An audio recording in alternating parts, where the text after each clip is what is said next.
ஹர நம பார்வதீபதயே ஹர ஹர மகாதேவ. தென்னாடுடைய சிவனே போற்றி, எந்நாட்டவர்க்கும் இறைவா போற்றி. ஆரூர் அமர்ந்த அரசே போற்றி, சீரார் திருவையாரா போற்றி போற்றி. விண்ணாளும் தேவர்க்கும் மேலாய வேதியனை, மண்ணாளும் மன்னவர்க்கும் மாண்பாகி நின்றானை, தன்னார் தமிழளிக்கும் தன்பாண்டி நாட்டானை, பெண்ணாளும் பாகனை பேணு பெருந்துறையில் கண்ணார் கழல் காட்டி நாயேனை ஆட்கொண்ட அண்ணாமலையானை பாடுதுங்கான் அம்மானாய். சித்தம் தெளிவீர்கள் அத்தன் ஆரூரை பத்தி மலர்த்தூவ முத்தியாகுமே. ஓட்டை மாடத்தில் 9 வாசலும் காட்டில் வேவதன் முன்னம் கழலடி நாட்டி நான்மலர் தூவி வலம் செய்யில் வாட்டம் தீர்த்திடும் வான்மியூர் ஈசனே. நீரூரும் செஞ்சடையாய் நெற்றிக் கண்ணாய் நிலாத்திங்கள் துண்டத்தாய் நின்னை தேடி ஓரூரும் ஒழியாமே ஒற்றித்து எங்கும் உலகெல்லாம் திரிதந்து நின்னை காண்பான். தேரூரும் நெடுவீதி பற்றி நின்று திருமாலும் நான்முகனும் தேர்ந்தும் காணாது ஆரூரா ஆரூரா என்கின்றார்கள் அமரர்கள் தம் பெருமானே ஆரூராயே. கார்புருவும் கருங்கூந்தல் செவ்வாய் வெண்ணகை பச்சை கன்னியொடும் தார்கமழ் பூங்காந்தளந்தோட் குமரனொடும் மணிசிங்காதனத்து மேவி சீர்பரவுவான் புலவர் நினைந்தன யாவையும் நல்கி சிறப்பின் வைகும் வார்ப்புணல் சூழ்வயல் கமலை தேவர்கள் சிந்தாமணியை மனத்துள் வைப்பாம். எல்லோருக்கும் வணக்கம். எல்லாம் வல்ல ஆரூர் அஜபா நடன கமல வசந்த தியாகராஜ பெருமான் திருவருளையும் எமையாளும் தர்மயாதீன குருமகா சன்னிதானங்கள் ஸ்ரீ மாசிலாமணி தேசிக ஞானசம்பந்த பரமாச்சாரிய சுவாமிகளுடைய குருவருளையும் சிந்திக்கிறேன். தர்மயாதீனத்தினுடைய சைவ சித்தாந்த பாடத்திட்டத்தில் 1ஆம் ஆண்டு பாடத்திட்டத்திலே முதல் அழகாக இருப்பது சைவ சித்தாந்த நெறி எப்படி வேதகாலம் தொடங்கி நான்மறைகளாலும் அந்த வேதத்தின் முடிந்த முடிவாய் இருக்கக்கூடிய உபனிஷத்துக்களாலும் இதிகாசங்கள் புராணங்கள் கொண்டும் மேலே சைவாகம நெறியாகவே இது இருக்கப்படுவதால் வேதங்களினும் சிறப்பு நூல்களாக கருதப்படும் ஆகமங்களிலே இதனுடைய சிறப்புகள் எப்படி கொள்ளப்பட்டிருக்கின்றன என்றும் அதையும் அடுத்து அந்த ஆகமசாரமாக ஆகம கருத்துக்களை தமிழால் வைத்து 4 பெருமக்கள் தொடக்கமாக 27 ஆச்சாரியர்களும் 12 திருமுறைகளாக பாடித்தந்த மரபிலே சித்தாந்த நெறி எப்படி பார்க்கப்படுகிறது என்றும் அதையும் தொடர்ந்து சமயாச்சாரியர்களாக அறியப்படும் 4 வழியிலே நின்று சந்தானாச்சாரியர்களாக மெய்கண்டதேவர் தொடக்கமாய் இருக்கக்கூடிய சந்தான மரபிலே தோன்றிய சாத்திரங்களாக அறியப்படும் 14 சாத்திர நூல்கள், ஞான நிதியாக அறியப்படும் இந்த 14 நூல்கள், இந்த தொகுப்பை நாம் கணக்கில் கொண்டு இது எல்லாவற்றிலும் தொடர்ந்து சைவ சித்தாந்த நெறி சிவபெருமானுடைய பரத்துவம் எப்படி பேசப்படுகிறது என்பதை பார்த்து வருகிறோம். அதிலே சென்ற வகுப்பில் வேதங்களிலே சிவ வழிபாடு, வேத மரபிலே சித்தாந்த நெறியை நாம் எப்படி அறிந்து கொள்ளுகிறோம், இறைவன் எப்படி எல்லா விதமான கருணை முதலிய குணங்களின் இருப்பிடமாக இருக்கிறான், வேண்டி நிற்கும் அடியார்களுக்கு மங்களம் வழங்குபவனானபடியால் சிவன் என்ற சப்தத்தால் அழைக்கப்படுகிறான், அந்த திருநாமம் இறைவன் ஒருவனுக்கு மட்டுமே பொருந்தி வரக்கூடிய தனித்துவம், இவற்றையெல்லாம் பற்றி சிந்தித்தோம். அதைத் தொடர்ந்து வேதத்தின் நடுநாயகமாக ரத்தினம் போல விளங்கக்கூடிய ஸ்ரீருத்ரம், அதன் நடுநாயகமாக இருக்கக்கூடிய பஞ்சாட்சர மந்திரத்தினுடைய சிறப்பு, எப்படி வேதங்கள் ஸ்ரீருத்ரத்தின் நடுவிலே இருக்கக்கூடிய புதையல் போன்றதான அந்த பஞ்சாட்சரத்தை விதையாக கொண்டு அதிலிருந்து ஒரு மரம் போல கிளைத்தது என்றும், அந்த அளவிலேயே வேதங்களினுடைய முடிந்த முடிவாய் இருக்கும் வேதாந்தங்கள் உபனிஷத்துக்கள் பரம்பொருளை குறித்து கூறக்கூடியவற்றை சாத்திரங்கள் எப்படி அதே நேர்கோட்டில் வைத்து பார்க்கின்றன என்றெல்லாம் சிந்தித்து இதிகாசங்கள் புராணங்கள் என்ற தலைப்பை தொடங்கி அது இரண்டுக்கும் இருக்கக்கூடிய வேறுபாடுகள் என்ன என்று பார்த்து இதிகாசங்கள் 2, ராமாயணம் மகாபாரதம் என்று கொண்டு இந்த இரண்டிற்கும் நடுவே இதிகாசங்களுக்கு முதன்மை தருவதற்கான காரணத்தையும் சிந்தித்து இந்த 2 நூல்களிலும் பாட்டுடை தலைவராக, அந்த காவியத்தின் தலைவராக அறியப்படுவது திருமால் என்று கொள்ளப்படும் பட்சத்தில் ராமாயணமும் மகாபாரதமும் எப்படி சிவபரத்துவமானது எவ்வாறு ஆகும் என்பதை பற்றியெல்லாம் சிந்தித்து ராமாயணம் மகாபாரதம் இரண்டிலும் சிவபரத்துவம் பேசப்பட்டிருக்கக்கூடிய நெறியையும், ராமனும் கண்ணனும் இருவரும் சிவபூஜை செய்த சிறப்பும், இருவரும் சிவதீட்சை ஏற்று சிவபக்தி செய்த சிறப்பும், பரம்பொருளாக சிவபெருமானையே அவர்கள் கொண்ட தன்மை, இதெல்லாம் பற்றி சிந்தித்தோம். மேலே அதை தொடர்ந்து புராணங்கள் என்ற சொல்லிற்கே பழையது என்று பொதுவாக நாம் ஒரு பொருள் கொள்ளும் அளவிலே போதெல்லாம் பேசப்படுகிறது. வாஸ்தவத்தில் புராணம் என்ற சொல்லில் பழையது புதியது என்று இரண்டும் அடங்கி இருக்கிறது. முன்னை பழம்பொருட்கும் முன்னை பழம்பொருளை பின்னை புதுமைக்கும் என்று பெருமானுடைய தன்மை பழையதற்கெல்லாம் பழையதாய் புதியதற்கெல்லாம் புதியதாய் இருக்கிறது என்று சொல்லும்படியாய் பழமை என்று கொண்டால் இவனை விடவும் பழையது எதுவும் இல்லை, இறைவனை விடவும் பழையதொன்று இல்லை. ஆனால் தோற்றம் என்பதே இல்லாத பரம்பொருள், அதனால் கால தத்துவத்தை கடந்திருக்கிறார் என்னும் போது அவரை விடவும் பழையது என்று எதுவும் இல்லை. அதே அளவில் அந்தந்த நொடிப்பொழுதிற்கு புதியது என்று சொன்னால் அதற்கு இலக்கணம் போலே பெருமான் இருக்கும்படியால் புரா நவம் என்று கொண்டால் அதிலே புராகா என்பது புராதானமான பழமையான என்றும், நவம் என்று அதிலேயே இருக்கக்கூடியது புதியது என்ற பொருளிலும், நவம் என்று சொன்னால் புதியதுன்னு பொருளாகிறது. அப்போ புராணம் என்பதற்குள்ளே பழையது புதியது என்று இரண்டு சொற்களும் சேர்ந்திருக்கிறது. இதை அழுத்தி சொல்வதற்கு காரணம், பொதுப்படையாக நாம் புராணம் என்று சொன்னாலே அதோ பழைய காலத்தியது, அது இன்றைக்கு பொருள் தராதது என்று ஒதுக்குகிறோம். அப்படி கிடையாது. இந்த நூல்களை பழையதற்கெல்லாம் பழையதாக கொண்டு அதை வைத்துக்கொண்டு அதனுள்ளேயே அது வாழ்க்கையின் அடுத்த கட்டத்திற்கு புதியதை நோக்கி நகரும் நமக்கு இதுவே துணையாக அமைந்திருக்கிறது என்று சொல்லும்படியாய் மேலை நாட்டவர்களிடத்தே ஒரு பிரபலமான நம்பிக்கை உண்டு. நாம் அடுத்து எந்த திசை நோக்கி எந்த இலக்கை நோக்கி நகர்கிறோம் என்பதை பற்றிய தெளிவு வேண்டுமென்றால் எங்கிருந்து புறப்பட்டு நம்முடைய யாத்திரை எப்படி வந்திருக்கிறது என்று அது ஏற்பட்டு வந்த வழியை நாம் நினைத்துக் கொள்ள வேண்டும். அதை பற்றிய ஒரு தெளிவு இருந்தால்தான் எதை நோக்கி நாம் செல்கிறோம் என்பதை பற்றி நமக்கு ஒரு தெளிவு இருக்கும் என்று சொல்வார்கள். அதனால் எங்கிருந்து தொடங்கினோம், இப்போ வந்த வழி பழையது என்று சொல்லப்படும் அந்த காலத்திய அந்த நிகழ்ச்சிகள் அதனுடைய தொகுப்பு இதையெல்லாம் நினைத்துக் கொள்வதும், அதனால் கற்றுக்கொண்ட பாடத்தினை அதை நினைத்துக் கொள்கிறோம்னு சொன்னால் அதை அசை போட்டு விட்டு நகர்வதற்காக இல்லை, அதன் மூலமாக அதிலே நன்மை தீமைகள் என்ன, சாதக பாதகங்கள் என்ன, எந்த முடிவெடுத்ததால் யாருக்கு என்ன நன்மை விளைந்தது, எதனால் யாருக்கு என்ன குறைவு ஏற்பட்டது, இதெல்லாம் பற்றி சிந்திக்கும்படியாய் செய்துத்தான் நாம் அடுத்தடுத்த கட்டத்திற்கு நகர்கிறோம். அதனால்தான் புராணவம் என்று அது இரண்டுமே அதிலே இருக்கக்கூடியதாய் புராணங்கள் என்று அழைக்கப்படும் நிலையில் பழையதும் புதியதுமாய் இரண்டும் கலந்த நிலையிலே இருக்கக்கூடிய சிறப்பு. அந்த விதத்தில் வேத மரபிலே, வைதீக மரபில் 18 புராணங்கள் என்ற ஒரு கணக்கு சொல்லப்படுகிறது. இந்த 18 புராணங்களையும் அருளி செய்தவராய், நிறைவு செய்து கொடுத்தவராய், தொகுத்தவராய் அறியப்படுபவர் யார் என்றால் 4 வேதங்களையும் தொகுத்தவராக சொல்லப்படும் வேதவியாசரே 18 புராணங்களையும் தொகுத்து கொடுத்து அதன் மூலமாக உயிர்கள் தம்முடைய நிலைமையையும் பதியாக அறியப்படும் பரம்பொருள் இறைவன் யார் என்பதை பற்றிய தெளிவையும், இறைவனுடைய தன்மையெல்லாம் அறிந்து கொண்ட உயிரானது எந்த நிலையிலும் குறைவில்லாத இன்பத்தை தருபவனாய் மங்களமே வடிவாக இருக்கும் இந்த இறைவனை சென்று அடைய வேண்டும் என்ற ஆர்வம் எழும்போது அவரிடம் செல்வதற்கு வழியில்லாமல் நம்மை தடுத்து வைத்திருக்கக்கூடிய பாசங்கள் எத்தகையன, அவற்றினுடைய தன்மைகள் என்ன, அதை அறுத்துக்கொண்டு அதிலிருந்து வெளியேற வேண்டும் என்றால் அதற்கு திருவருள் ஒன்றுதான் துணை செய்யும் என்ற நிலையில் பசு பாசமாகிற இந்த 3 பற்றிய தெளிவும் பெரும்படியாக அமைந்திருப்பதால் இந்த புராணங்களை பார்க்கிறோம். வேதங்களும் இதையத்தான் செய்கின்றன, முப்பொருள் உண்மையை சொல்ல விழைகிறது, இதிகாசங்கள் அதைத்தான் செய்திருக்கின்றன என்னும் போது தனியே புராணங்கள் வேறு எதற்காக என்று ஒரு கேள்வி எழும். எல்லாம் ஒரே செயலைத்தான் செய்திருக்கிறது, எல்லாம் ஒரே விஷயத்தை தான் பேச வந்திருக்குன்னா இதற்கு என்ன தனிச்சிறப்பு என்ற ஒரு கேள்வி எழலாம். அதற்குத்தான் சொல்லும் சமாதானம், வேதங்கள் அளவிலே மிகவும் பெரியதாயும் அறிந்து கொள்வதற்கு சற்று கடினமாயும் மறைகள் என்று அழைக்கப்படும் அந்த தன்மைக்கு ஏற்ப சொல்ல வந்த விஷயத்தை மறைத்து மறைத்து வைத்து சொல்லும் தன்மையினாலும் அதற்கு இந்த ஒரு நிலை இருப்பதால் எல்லோராலும் அதை கொண்டு பரம்பொருளினுடைய தத்துவத்தை விளக்கிக் கொள்ள முடியாத ஒரு சூழல் நிலவும் காரணத்தால் அதை விடவும் இன்னும் எளிமையாக சர்வாதிகாரம் என்று சொல்லும் விதமாய் எல்லோரும் தெரிந்து கொள்வதற்கு வாய்ப்பு தரும் விதமாக இந்த புராணங்களை பார்க்கிறோம். வேதங்களை யார் ஓதுவது, யார் செவிபட கேட்பது, இது குறித்தெல்லாம் நிறைய விசாரங்கள் உண்டு. அதனால் அதற்கு அதிகாரி விசேஷம் என்று சொல்லுவார்கள். யார் அதை அதிகரிக்கலாம், அதை பற்றிய தெளிவு யார் கொள்ளலாம், அதை பற்றிய விசாரங்கள் யார் செய்யலாம், அதற்கு யார் உரை செய்யலாம், யார் செவிபட அதை பாராயணம் செய்யலாம், இதெல்லாம் பற்றி நிறைய விசாரங்கள் உண்டு. அதனால் அதற்கு அப்படி ஒரு நிலை இருப்பதால் அதை கடந்து எல்லோரும் மேன்மையுற வேண்டும் என்றால் அதற்கு இன்னும் எளிமையாக எல்லோரும் அறிந்து கொள்ளும் விதமாக புராணங்கள் என்று ஒரு தொகுப்பை அருளி செய்கிறார் என்று பார்க்கிறோம். அந்த விதத்தில் பெருமானுடைய சிறப்புகளை சொல்ல வந்தவைகளாகத்தான் நாம் 18 புராணங்களையும் கொள்கிறோம். 18 புராணங்களுக்குள்ளே இது எல்லாவற்றையும் தொகுத்தவராய் வியாசர் அறியப்படுகிறார். வியாசரிடமிருந்து அதை நேரடியாய் கேட்டவர் சூதர் என்ற ஒரு முனிவர். நேரடியாக இதை இயற்றியது யாருன்னு பார்த்தா சூதருடைய வார்த்தைகளாக இது பதிவு செய்யப்பட்டிருக்கும்.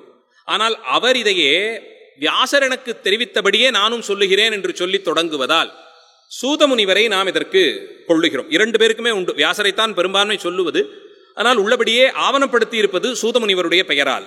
அந்த நிலையில் சூதரை இதற்கு தொடக்கக்காரராக முதன்மை நிலையிலே வைத்து பார்க்கும் ஒரு மரபும் உண்டு.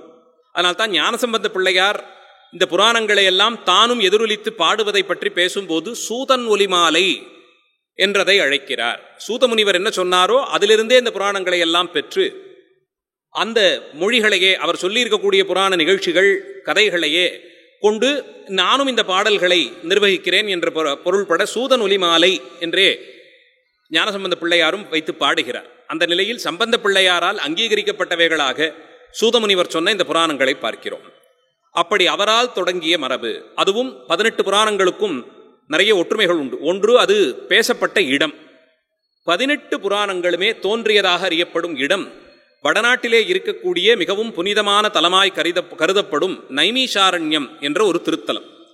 இது இன்றைய உத்தரப்பிரதேச மாநிலத்தில், அந்த மாநிலத்தின் தலைநகரமான லக்னவுக்கு வெகு அருகில் இருக்கக்கூடியதாய் இந்த திருத்தலம் இருக்க பார்க்கிறோம்.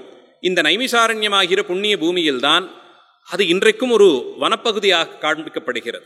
அடர்ந்த மரங்களால் சூழப்பட்டிருக்கும் பகுதி. அங்கே புண்ணிய தீர்த்தங்கள் நிறைய உண்டு. அதன் கரையிலே பெரிய தபஸ்விகள் மகரிஷிகள் எல்லாம் வாழ்ந்து வந்தார்கள். அவர்கள் சதாகாலமும் பரம்பொருளை சிந்தித்தபடியே இருக்கக்கூடியவர்கள். அவர்கள் அவ்வப்போது சந்தேகங்கள் எழும்போது வியாச பகவானையும் அவரிடத்தே இருந்து நேரடியாய் கற்றறிந்த சீடர்களையும் அணுகி தங்கள் மனதிலே ஏற்பட்டிருக்கக்கூடிய சங்கைகளை அவர்கள் திருவடிகளிலே விண்ணப்பமாய் வைத்து அதற்கான தெளிவு பெற்று செல்வது அவர்களுடைய மரபாய் இருந்துள்ளது. அந்த நிலையில் பல நிலைகளிலும் அவர்கள் சூதமுனிவரை சென்றடைந்து அவரை வணங்கி, இப்படி ஒரு நிகழ்ச்சி சொல்லப்பட்டிருக்கிறதே, அதற்கு என்ன தெளிவு, இதனுடைய விவரங்கள் என்ன, இது எப்போது நடந்தது, எங்கே நடந்தது, இதில் யார் யார் பங்கு கொண்டார்கள், இதையெல்லாம் நாங்கள் தெரிந்து கொள்ளும்படியாய் தெரிவிக்க வேண்டும் என்று வேண்டி கேட்டுக்கொள்ள சூதமுனிவர் வியாசர் அறிவித்தபடியே நான் இதை உங்களுக்கு தெளிவுபடுத்துகிறேன் என்று சொல்லி காலம் இடம் இரண்டையும் முதல்ல சொல்லுவார்.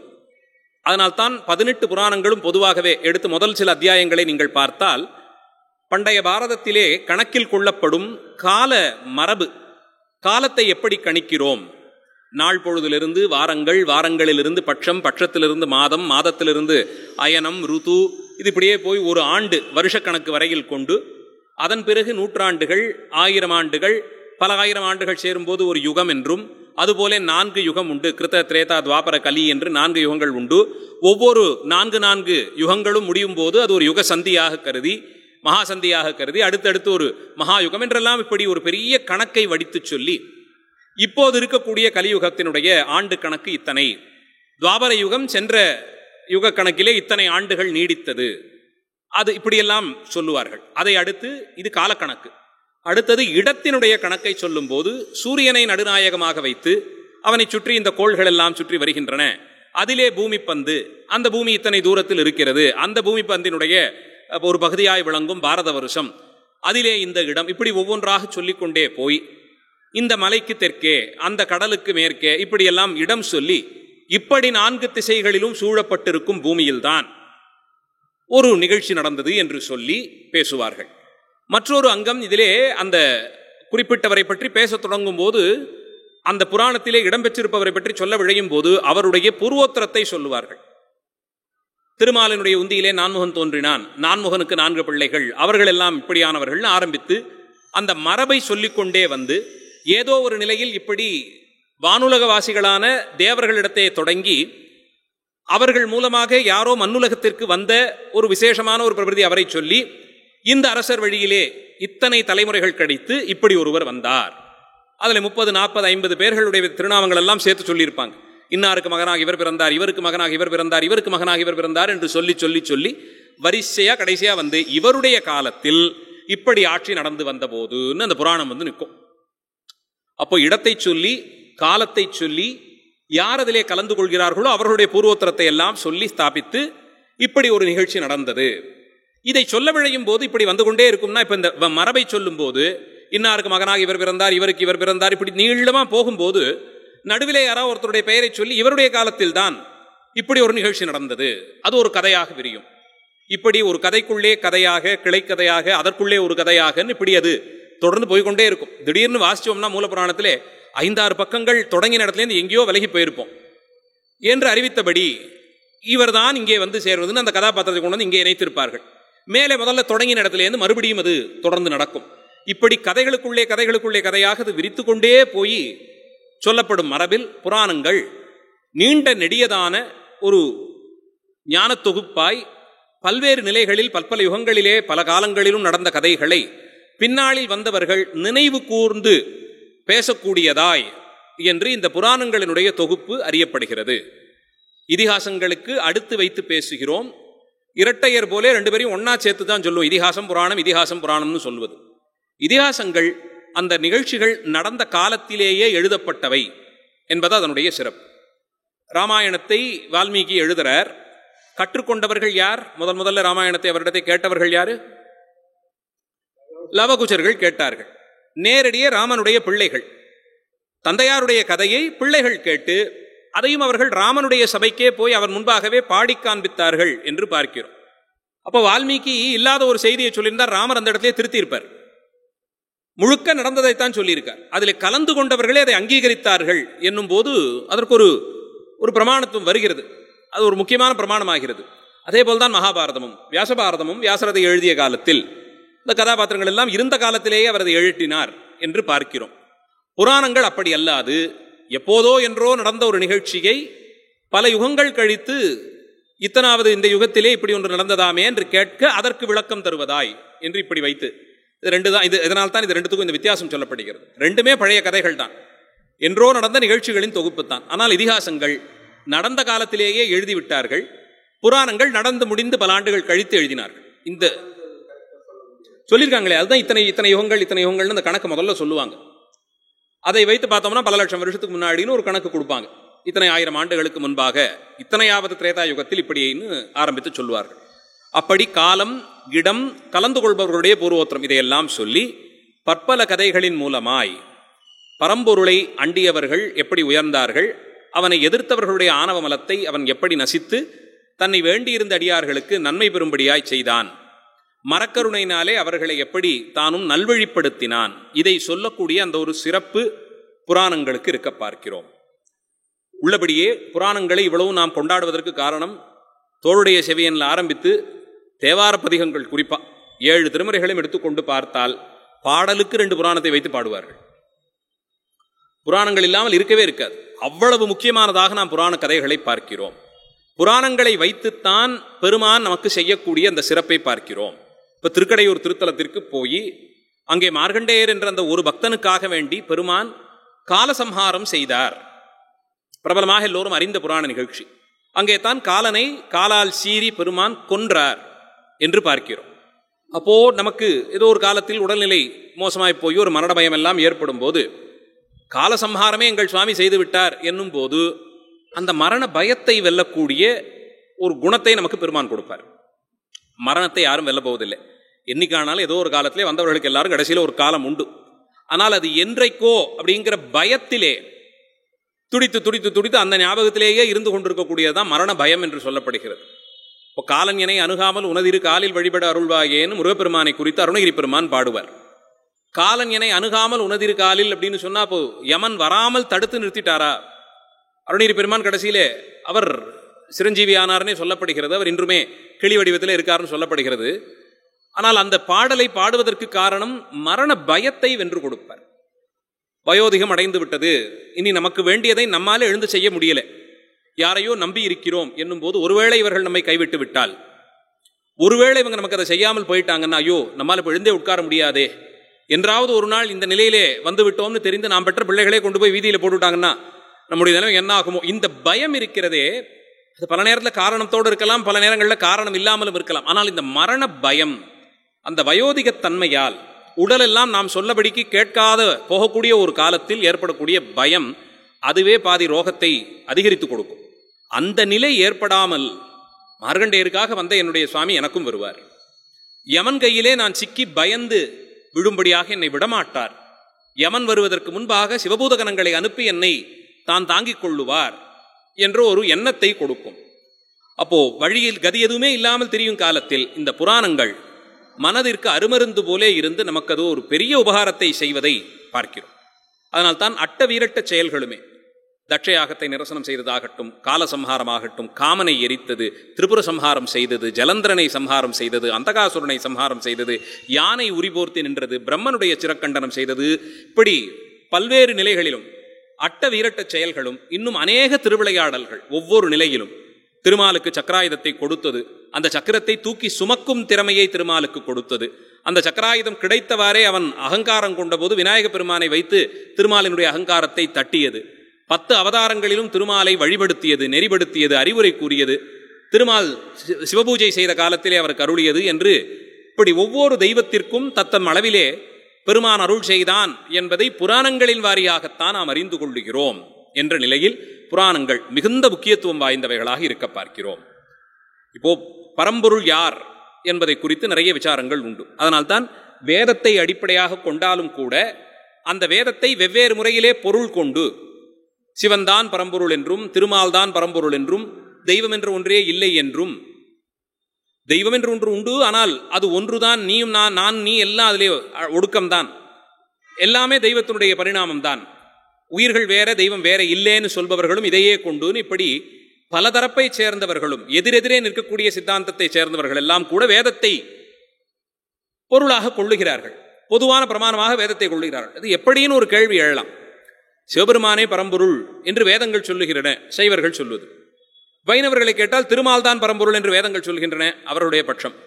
இன்னும் வேற யாராவது வந்துட்டு வேதமா திருமாலும் இல்லை சிவன் நானே தான் தெய்வமே, அகம் பிரம்மாஸ்மி என்றே ஒரு மகா வாக்கியம் வேதத்தில் காணப்படுகிறது, நான் தான் அப்போ பரம்பொருள் என்ற ஆணவத்தோடையும் பேசலாம். இப்படி எல்லா நிலைகளிலே இருப்பவர்களுக்கும் வேதங்கள் பொதுவாக இருக்கும் நிலையில் அதற்கு சரியான பொருளை எப்படி காண்பது என்று கேட்டால், ரொம்ப சின்ன சின்னதாக ஒரு பொருள் இருக்கு, ஆனால் அது நமக்கு பயன் தரக்கூடியது, அதனுடைய பாகங்கள்லாம் கண்ணுக்கே புலப்படாத அளவுக்கு சின்ன சின்னதாக இருக்கு, அதை பற்றி தெரிந்து கொள்ள வேண்டும், அது எப்படி இயங்குகிறது, அது சொல்ல வரும் செய்தி என்னன்னு தெரிஞ்சுக்கணும்னா அப்போ என்ன பண்ணுவோம், நம்ம சின்ன சின்னதாக இருக்கக்கூடியதை பெரிதுபடுத்தி காண்பிக்கும் விதமாய் பூத கண்ணாடின்னு ஒன்று பயன்படுத்தும் இல்லையா.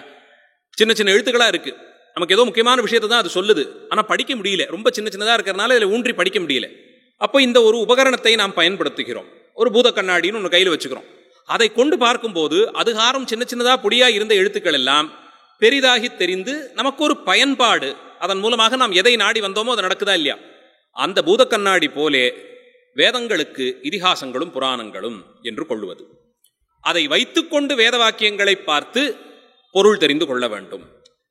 இப்ப பரம்பொருள் சிவபெருமான் என்று எதனால் சொல்லுகிறேன், வேதங்கள் இப்படியெல்லாம் சொல்லியிருக்கிறது. சிவசப்தத்தை சொல்வதை விடவும் யார் பரம்பொருளோ அவனுக்கு இதெல்லாம் குணங்கள், யார் பரம்பொருளோ அவன் அளவிடற்கு அப்பாற்பட்டவன், யார் பரம்பொருளோ அவன் காலத்திற்கு அப்பாற்பட்டவன், யார் பரம்பொருளோ அவனுக்கு ஆசாபாசங்கள் கிடையாது, பாசத்தால் கட்டுப்படுத்த முடியாது, இப்படியெல்லாம் வேதங்கள் தோத்திரம் செய்யும்.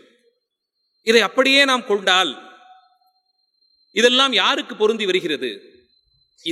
இப்படியெல்லாம் வர்ணித்திருக்கக்கூடிய அந்த ஸ்லோகங்களை வைத்துத்தான் சிவபெருமான் பரம்பொருள் என்று நான் வாதாடுகிறேன்னா அதுல சிவசப்தமே வரலையே. பாசங்களை வென்றான், பாசங்கள் அவனை நெருங்கவே முடியாது, பாசங்களால் சிவபெருமான் இடத்தை வர முடியாது, அமலன் என்று அழைக்கிறோம், மலத்தன்மைகள் அவரை சேர முடியாது. இது வேதங்கள். ஆனால் சிவபெருமான் திருநாமத்தை சொல்லலையே. யார் பரம்பொருளாக அறியப்படுகிறாரோ அவர் இதையெல்லாம் வென்றவர்னு சொல்லுது. அப்போ இதை எப்படி சிவபெருமானுக்கு என்று நான் பார்க்க முடியும் என்று கேட்டால், ஏனைய தெய்வங்கள் கர்ப்பவாசம் செய்து ஒரு தாயின் கருவிலே 10 மாதம் தங்கி மற்றைய உயிர்கள் போலே மலஜலங்களிலே கிடந்து உழன்று கருவழியே வெளிப்பட்டு சிறுவயதில் செய்யக்கூடிய பிழைகளை எல்லாம் செய்து வயது வர வர ஆசாபாசங்களால் கட்டுண்டு உழன்று அவர்களை பிரிய மனமில்லாமல் துயருற்று தாய் தந்தையர் என்ற பாசமும் எதிரிகள் என்ற அளவிலே சிலரை வெறுத்தும் மனைவி என்ற அளவில் சிலரை நேசித்தும் அவர்களை பிரிந்தபோது உணவு உட்கொள்ளாமல் உறக்கம் கொள்ளாமல் பயந்தும் கனவு கண்டும் கலங்கியும் துடித்தும் இப்படியெல்லாம் சிலர் நிற்க, சிவபெருமானோ தன்னை அண்டி வந்த காமனை, தன்னை பிடிக்க வந்த காமனை கண்ணழலால் எரித்தார் என்று பார்க்கிறோம். ஒன்றும் பெரிய சண்டையெல்லாம் போடல. மோன நிலையிலே தட்சிணாமூர்த்தியாக வீற்றிருந்த பெருமான் தன் பேரிலே புஷ்பபானம் எய்திய மன்மதனை, தன்னோடு தன்னை ஐக்கியப்படுத்திக் கொள்ளலாம் என்று நினைத்த மன்மதனை சிரித்தபடியே எரித்தார்னு பார்க்கிறோம். கோபமெல்லாம் வரல, சிரித்தார், அவ்வளவுதான். ஒரு சின்ன புன்முறுவல் தான். சிரித்த மாத்திரத்தில் அவன் எரிந்து பட்டு போனான். சிவபெருமான் சம்ஹாரமே செய்யும் போது கூட அவருடைய திருவுருவத்தை பார்த்தால் உக்ரம் அதிலே இருக்காது.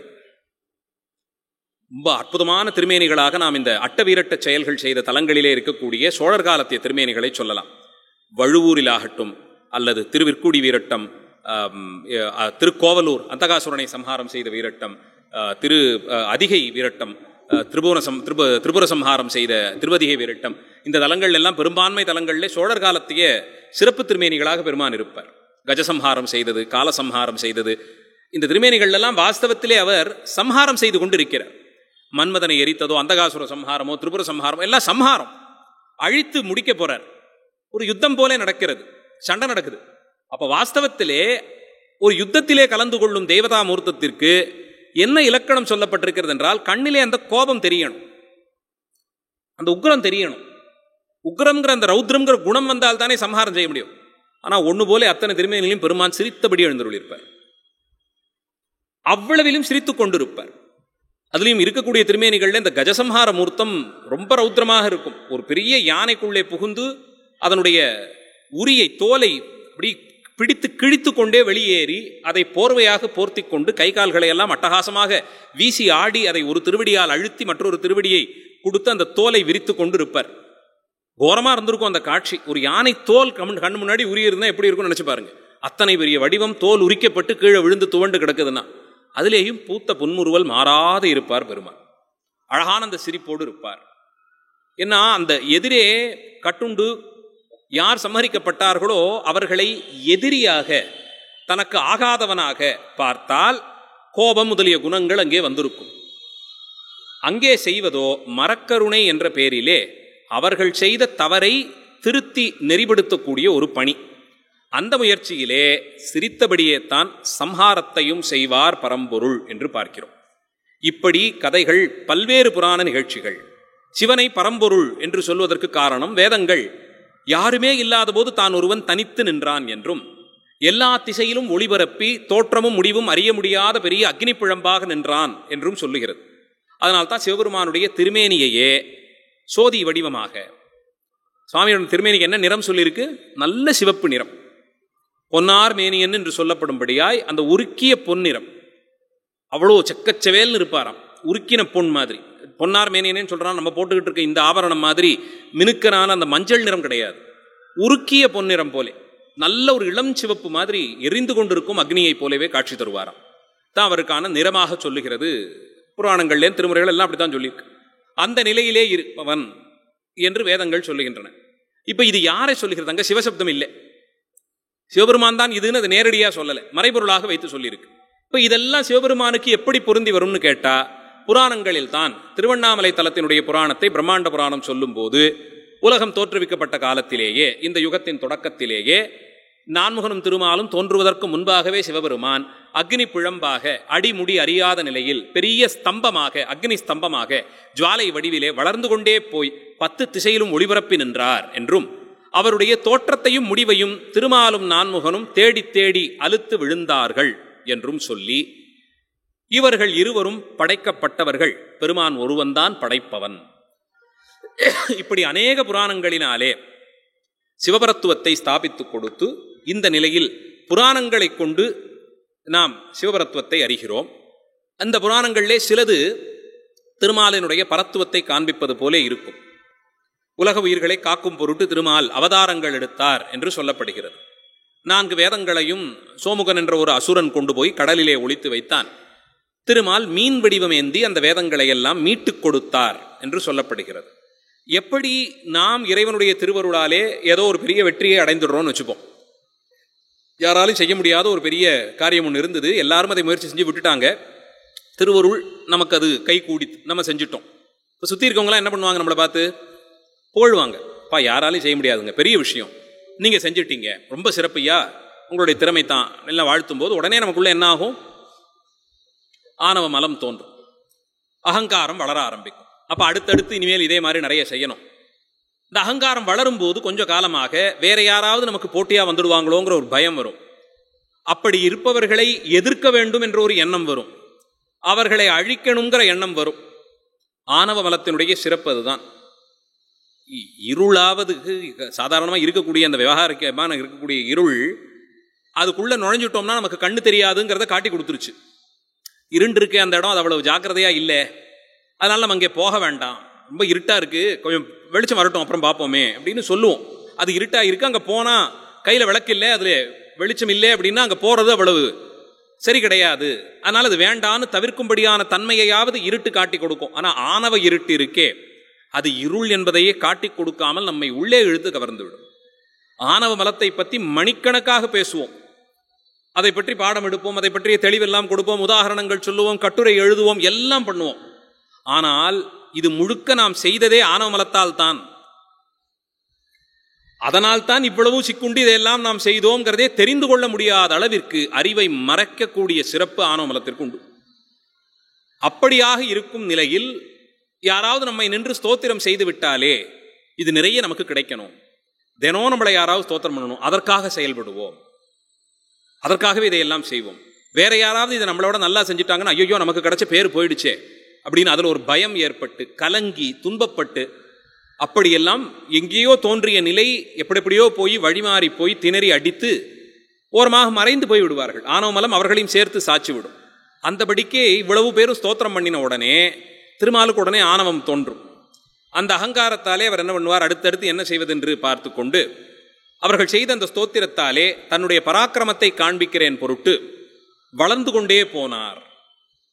அந்த மீன் எல்லா திசையிலும் வளர்ந்து கொண்டு போச்சான். புராணம் சொல்லுகிறது. ஒரு நிலையிலே போயினதுக்கப்புறம் பார்த்தா அந்த மீன் இருப்பதற்கு போதுமான ஜலப்பிரவாகமே இல்லை. கடலிலே தோன்றி ஆற்றிலே வளர்ந்து எல்லா பக்கமும் அது அப்படியே ஆக்கிரமித்து கொண்டே சென்றது. இதற்கு மேலே நீர்நிலைகள் இல்லை. உலகிலே இருக்கக்கூடிய எல்லா சமுத்திரத்தையும் இதனுடைய உடம்பிலேயே அது ஆக்கிரமித்து விட்டதால் அதிலே இருந்த ஏனைய உயிரினங்கள் எல்லாம் மூச்சு விட முடியாமல் முட்டி துடித்தன. ஜலமெல்லாம் அங்கே வத்தி போகும் அளவிற்கு இது வளர்ந்து கொண்டே போனபடியால் நீரில் வாழக்கூடிய உயிரினங்கள் எல்லாம் நிலத்திற்கு வரும் அளவிற்கு போனது. அப்போ எல்லோரும் சிவபெருமானை வேண்டி துதித்தார்கள். நீ தான் இப்போ வந்தாகணும். சம்ஹார கடவுள் என்று சிவபெருமானை சொல்வதற்கு காரணம் ஆணவாதி மலங்கள் சம்ஹரிக்கப்படுகின்றன. அவர் முன்பாக மட்டும்தான் அது இல்லாமல் போகும், அது அழிந்துவிட்டு போகும். அப்போ இந்த ஆணவத்தினாலே இவன் தலையெடுத்து போய் உயிர்களெல்லாம் நடுக்குற்று பயந்து துடிக்கக்கூடிய காலத்தில் என்ன செய்வதென்று அறிய முடியாமல் சிவபெருமானை வேண்டி துதித்த போது சுவாமி அங்கே பிரத்யட்சமாகி அந்த மீனினுடைய கண்கள் இரண்டையும் தன்னுடைய கை விரல்களால் தட்டி அப்படி நோண்டி எடுத்துடுறார். நல்லா வழவழான் அது ஒளி பொருந்தி இருக்கும் மீனினுடைய கண்கள். அந்த ரெண்டையே சும்மா போகணும்னு எடுத்து கை விரல்லே மோதிரமாக போட்டுக் கொள்கிறார். இப்படி புராண நிகழ்ச்சி. இதே போல ஆமை வடிவம் எடுத்தான் திருமால். கூர்மாவதாரம் பண்ணி இந்த பார்க்கடலை கடையும் போது அந்த மந்திர மலை கீழே விழாமல் அதை முதுகிலே தாங்கி பிடித்தார். அடுத்து என்னாச்சு? அகங்காரம். அந்த ஆணவத்தினாலே மத்ஸ்யாவதாரம். சுவாமி தான் எல்லா அவதாரையும் சம்ஹாரம் பண்றார். முதல்ல 5 அவதாரங்கள் சம்ஹாரம் பண்றார். முதல்ல 5 அவதாரத்தை சம்ஹாரம் பண்ணிடுறார். இப்படி மீதி 5 பேர் சிவபூஜை பண்றாங்க. முதல் 5 பேருக்கு நிகிரகம் அடித்து மரக்கருணையினால் திருத்துகிறார். அடுத்த 5 பேர் மனித வடிவத்தில் இருந்ததினாலே அவர்களை எல்லாம் காத்து கொடுக்கிறார். இப்ப இவர்களுமே அகங்காரம் அழிந்துபட்ட நிலையிலே சிவபூஜை செய்கிறார்கள். மச்சேஸ்வரர்னு பல ஊர்களில் மீன் வழிபட்ட சிறப்பு உண்டு. காஞ்சிபுரத்திலே 10 அவதாரங்களுக்கும் கோயில்கள் இருக்கு. 10 அவதாரங்களும் சிவபூஜை செய்ததாக சிவாலயங்கள் காஞ்சிபுரத்துக்குள்ளேயே இருக்கு. மச்சேஸ்வரர், கச்சபேஸ்வரர், வராகேசம், நரசிங்கேசம், வாமனேசம் எல்லாம் இருக்கு. அந்தபடிக்கு மீனை, அடுத்தது ஆமையை. ஆமையினுடைய முதுகு ஓடு தான் அதுக்கு பலமே. ஓட்டில் தான் ஆமைக்கு பலம். அந்த ஓட்டினுடைய கணத்தில் தான் மந்திரமலையை நிறுத்தினேன் என்ற ஆணவம் இருந்தபடியால் அதை அப்படியே பேர்த்து எடுத்துட்டார். பேர்த்தெடுத்து நல்லா தானே இருக்குது பார்க்கறதுக்குன்னு அதை கழுத்தில் ஒரு ஆபரணமாக பண்ணி போட்டுக்கிறார். அதில் ஒரு துளையிட்டு அதில் ஒரு சங்கிலியை கட்டி கழுத்தில் ஆபரணமாக போட்டுக்கிறார். பல பாடல்களே பாடப்படுகிறது, பதிகங்கள் எல்லாம் பார்க்கிறோம். வராகத்திற்கும் அதே தான். அதனுடைய அந்த கூர்மையான ஒற்றை கொம்பில் தான் அதற்கு பலம் இருந்தது. அந்த ஒரு கொம்பு தான். அந்த கொம்பில் தான் அது குத்தி மண்ணையெல்லாம் சரிக்கக்கூடியது, எதிரிகளை எல்லாம் எதிர்க்கக்கூடியது. அந்த கொம்பை நுனியோடு உடைச்சு அதையும் அழகாக இருந்தது, கழுத்தில் கட்டி அது ஒரு ஆபரணமாக சுவாமி போட்டுக்கிறார். அடுத்தது நரசிங்கமாக வந்ததை சரபபட்சியாக வந்து அதனுடைய நிழல் கூட படாதபடிக்கு சுவாமி பறந்து வந்தபோது பெரிய சர்வபட்சியாக வரார். அவர் அந்த இறக்கைகளை அடித்து கொண்டே வந்தபோது அந்த நிழல் தான் நரசிங்கத்தின் மேலே பட்டதாம். அந்த நிலையிலே நரசிங்கம் மயங்கி விழுந்தது. ஏன்னா ஒரு அசுரனுடைய ரத்தத்தை பானம் பண்ணினதுனாலே தமோகுணம் ஏற்பட்டு அசுரகுணம் ஏற்பட்டு வந்தவர்களையெல்லாம் அழித்து கொண்டு பெரிய அட்டகாசம் எல்லாம் பண்ணிய போது இந்த சர்பத்தினுடைய நிழல் பட்ட மாத்திரத்தில் நரசிங்கம் சுருண்டு விழுந்ததாக பார்க்கிறோம். அதை எடுத்து வைத்து அதனுடைய தோலை எல்லாம் உரித்து பெருமான் சரபமாக இருந்து நரசிங்கத்தை முடித்து கொடுக்கிறார். நரசிங்க சம்ஹாரம். அதற்கு பிறகு வாமனனாக வந்து உலகளந்து நின்றார் என்று பார்க்கிறோம். திருவிக்கிரமனாக 2 அவதாரங்கள் அதிலே ஒன்றாகி வருகிறது. அப்படி நின்ற காலத்தில் அந்த வாமன வடிவத்தை முடித்து கொடுப்பதற்காக பெருமான் சூலத்திலே அந்த வாமனனை குத்தி மேலே தூக்கி நிறுத்துகிறார்.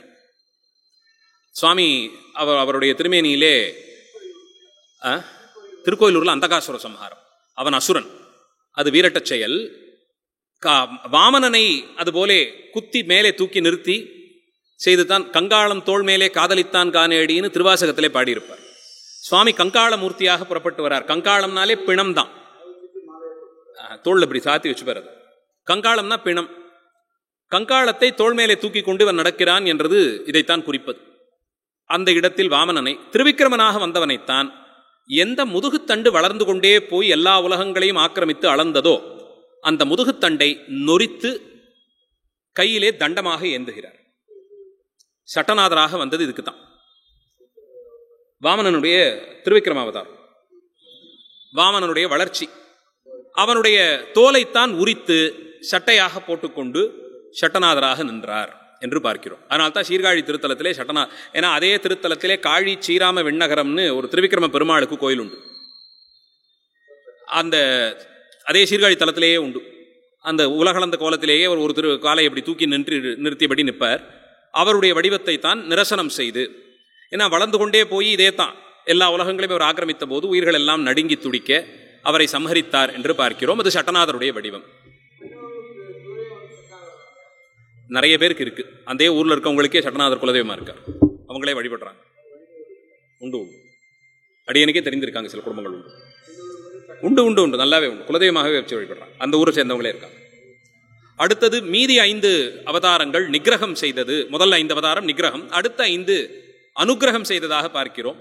பரசுராமன் கேரளா தொடக்கமாக அந்த மேற்கு கடற்கரை முழுக்கவே மங்களாபுரம் இன்னும் மேலேயே அங்கிருந்தே திருக்கோகரணத்திலேருந்தே ஆரம்பிச்சிடுது. திருக்கோகரணத்திலிருந்து தெற்கே வரைக்கும் பல திருத்தலங்கள்லையும் சிவபெருமானை பிரதிஷ்டை செய்து வழிபட்டார். இது அறியப்படுகிறது. ராமன் சிவபூஜை செய்தது ரொம்ப பிரசித்தம். பல திருத்தலங்களையும் சிவபூஜை செய்து தானே மகாதேவனுடைய அருளை பெற்றேன்னு அவரே சொல்லிக்கிறார். ராமேஸ்வரம் முதலிய தலங்கள் எல்லாம் செய்கிறார். அடுத்தது பலராமன் தீர்த்த யாத்திரை மகாபாரத காலத்திலேயே மேற்கொண்டு சிவபூஜை செய்தது. கண்ணன் தானும் கைலாய யாத்திரை செய்து சிவபூஜை செய்ததும், உபமன்யுவினிடத்தே சிவதீட்சை ஏற்று பஞ்சாட்சர ஜபம் செய்து சிவபூஜை செய்ததும், அர்ஜுனனுக்கு சிவபக்தியினுடைய சிறப்பை எடுத்துச் சொல்லி நான் இப்படித்தான் பாசுபத விரதத்தை அனுஷ்டிக்கிறேன், நீயும் என்னே போலே பாசுபத விரதத்தை விதிப்படி அனுஷ்டித்து சிவபெருமானிடத்தே இருந்து பாசுபத அஸ்திரத்தை பெற்றுக்கொள் என்று உபதேசம் செய்தது. பஞ்சாட்சர மந்திரத்தை உபதேசம் செய்ததுன்னு கண்ணனுடைய சிவபக்தி நிறைய பேசப்பட்டிருக்கிறது. நிறைவாக கற்கி எப்படி அவதாரம் முடிஞ்சால் அதை தான் செஞ்சாகணும், சிவபூஜை தான் செய்து அவரும் விடுபெற வேண்டும். இப்படி 10 அவதாரங்களும் சிவபூஜை செய்ததை பார்க்கிறோம்.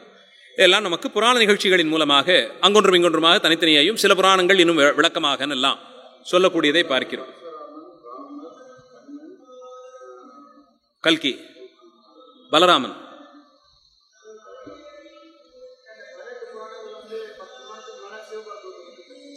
பதினெட்டு புராணங்களும் சிவபரத்துவம், அதில் மாற்று கருத்தே கிடையாது. நமக்கு 18 புராணம் தீர்த்த யாத்திரை செய்கிறார்.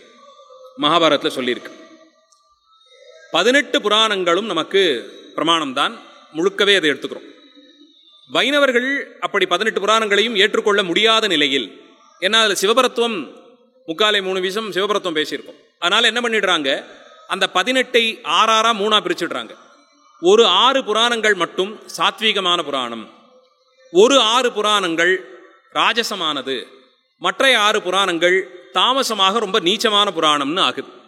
இப்படி இதை 3ஐ பிரித்தால் கேள்வி என்ன வரும்னா, தாமசமான புராணங்களை எதனால் வேதவியாசர் அருளினார்? அது தாமசம்தானே. அது ரொம்ப நீச்சமான பொருளைத்தான் உணர்த்துகிறது என்றால், வியாசாய விஷ்ணு ரூபாய வியாச ரூபாய விஷ்ணவேன்னு சொல்லுவாங்க. விஷ்ணு தான் வியாசனாகவே அவதாரம் செய்து வேதங்களை எல்லாம் தொகுத்தார். வாஸ்தவம் தான். அதே விஷ்ணு தான் 18 புராணங்களையும் பாடி சிவபரத்துவத்தை கொண்டாடுகிறார், நாம் கொள்றோம். அப்படி விஷ்ணுவே வியாசனாக ஒரு ஆவேசித்து வந்தான் என்றால் தாமசமான விஷயத்தை எதற்கு மக்களிடையே பரப்ப வேண்டும்? அதுவும் புராணங்கள் எல்லோருக்கும் நன்மை செய்யும் பொருட்டு வழங்கப்பட்டதுன்னா நீச்சமான விஷயத்தை ஏன் செய்யணும்? வேலை மெனக்கெட்டு ஒரு 12 புராணங்கள் ஏன் ராஜசமாகவும் தாமசமாகவும் கொடுக்கணும்? சாத்தியமாக கொடுத்த ஆரோடு போருமே, அதோடு நிறுத்திட்டு இருக்கலாமே. எல்லோரும் எது சரியோ அதை மட்டும் அறிந்து கொண்டு சென்றிருப்பார்கள்னு ஒரு கேள்வி வருது.